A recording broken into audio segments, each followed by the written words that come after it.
Our other top international story, and one that the White House is watching keenly, is China's Xi Jinping hosting a large military parade making the 80th anniversary of the end of the Second World War. Dozens of world leaders attended the event in Beijing, but almost none from major Western countries.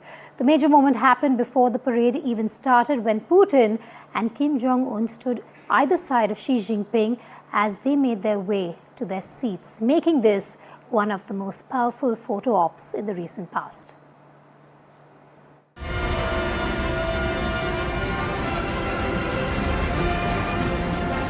Beijing is flexing its military might and its anti-West alliances.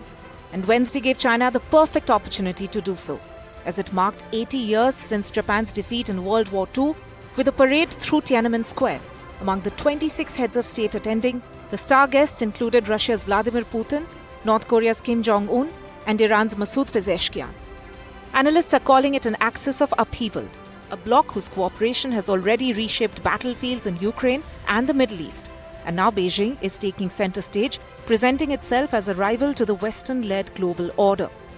Western leaders were almost entirely absent. The only European leaders present were from Serbia and Slovakia. Laser weapons, nuclear ballistic missiles, and giant underwater drones were among the new weapons China unveiled. For Xi Jinping, this is about rewriting history and the future. Beijing insists China and the Soviet Union were the main forces in defeating fascism. In Xi's telling, the US and Europe barely exist in that story. At the Shanghai Cooperation Organization summit in Tianjin just days ago, Putin hailed Xi as a dear friend. A new deal will raise Russian gas exports to China by 16% a year, an economic lifeline for Moscow under Western sanctions. Even Indian Prime Minister Narendra Modi has signaled a thaw with Beijing after the US slapped 50% tariffs on Indian goods for buying Russian oil. For Beijing, timing is everything. The spectacle comes just weeks after what Chinese commentators mocked as a lackluster US parade on Donald Trump's birthday. Analysts say China wants to show Washington that if America does parades, China can do them bigger, better, and more powerful.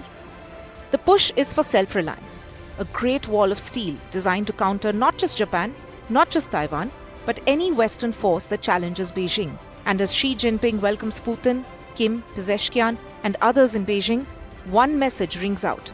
The West may have written the old order, but China is aiming to write the new one. With Ridhima Kedia, NDTV World.